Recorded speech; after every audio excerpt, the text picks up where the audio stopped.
पौराणिक कथा समुद्र का अनमोल मोती। बहुत समय पहले की बात है।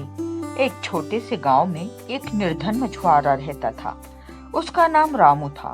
वह अपनी पत्नी और 2 बच्चों के साथ बड़े ही कठिनाइयों भरे जीवन को जी रहा था। रामू का जीवन समुद्र पर निर्भर था, जो उसे कभी कभी केवल 1-2 मछलियां ही देता था। लेकिन रामू हमेशा खुश रहता था और समुद्र के प्रति आभार व्यक्त करता था।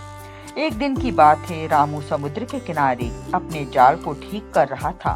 तभी उसे समुद्र की लहरों में एक चमकदार वस्तु दिखी। उसकी आंखें चमक उठी। उसने देखा कि वह एक बड़ा मोती था, जो बहुत ही दुर्लभ और कीमती था। रामू ने उस मोती को उठाया और घर ले आया। उसकी पत्नी ने भी मोती को देखकर प्रसन्नता जताई, लेकिन साथ ही चिंता भी जताई कि इस मोती को सुरक्षित कैसे रखा जाए। रामू ने निर्णय लिया कि वह इस मोती को नगर के राजा को भेंट करेगा। उसने अगले ही दिन सुबह सुबह अपने गांव के प्रधान से सलाह ली और नगर की ओर रवाना हो गया। जब वह राजा के महल पहुंचा, तो उसने राजा के द्वारपाल को अपनी कहानी सुनाई और मोती भेंट करने की इच्छा जताई। द्वारपाल ने रामू को भीतर जाने दिया। राजा ने रामू को देखा और उसकी साधारण वेशभूषा को देखकर चकित हो गया। रामू ने राजा को प्रणाम किया और मोती भेंट की। राजा ने मोती को देखकर उसकी चमक और अनमोलता को पहचान लिया। उसने रामू की विनम्रता और ईमानदारी की प्रशंसा की। राजा ने रामू से पूछा, तुम्हें इस मोती का क्या मूल्य चाहिए? रामू ने सिर झुकाकर उत्तर दिया, महाराज, मुझे इस मोती का कोई मूल्य नहीं चाहिए। मैं तो बस अपने परिवार के लिए रोजी रोटी की व्यवस्था करना चाहता हूँ। राजा ने रामू की सच्चाई और ईमानदारी से प्रभावित होकर उसे अपने राज्य का प्रधान मछुआरा नियुक्त कर दिया। इसके साथ ही राजा ने उसे एक बड़ी धनराशि और एक नया घर भी भेंट किया। रामू के जीवन में एक नया मोड़ आया। उसकी गरीबी अब अतीत की बात हो गई। समय बीतता गया। रामू ने अपनी नई जिम्मेदारियों को पूरी निष्ठा और ईमानदारी के साथ निभाया। उसके परिवार के साथ साथ पूरे गांव की स्थिति भी सुधरने लगी। रामू के इस कार्य से प्रेरित होकर अन्य लोग भी ईमानदारी और मेहनत को अपनाने लगे। कुछ वर्षों के बाद एक दिन जब रामू अपने बच्चों के साथ समुद्र के किनारे टहल रहा था, उसने देखा कि उसी स्थान पर जहां उसे मोती मिला था, वहां एक वृद्ध व्यक्ति खड़ा था।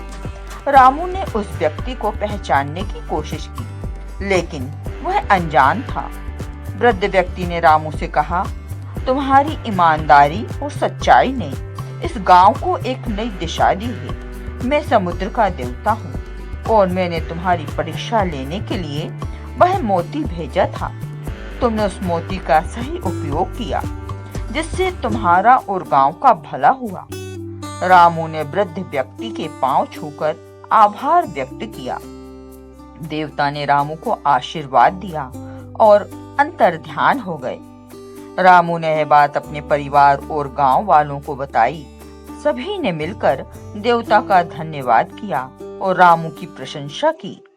इस प्रकार रामू की सच्चाई और ईमानदारी की कहानी पूरे राज्य में फैल गई। लोग उसकी प्रशंसा करते और उससे प्रेरणा लेते। यह कहानी एक उदाहरण बन गई कि सच्चाई और ईमानदारी से जीवन जीने वाला व्यक्ति सदा सफल और सम्मानित होता है।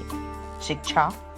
इस कहानी से हमें यह शिक्षा मिलती है कि सच्चाई और ईमानदारी के मार्ग पर चलने से हमें हमेशा सफलता और सम्मान मिलता है। कठिन परिस्थितियों में भी हमें अपने सिद्धांतों को नहीं छोड़ना चाहिए, क्योंकि ईश्वर हमें सदा सही मार्ग पर चलने के लिए प्रेरित करते हैं।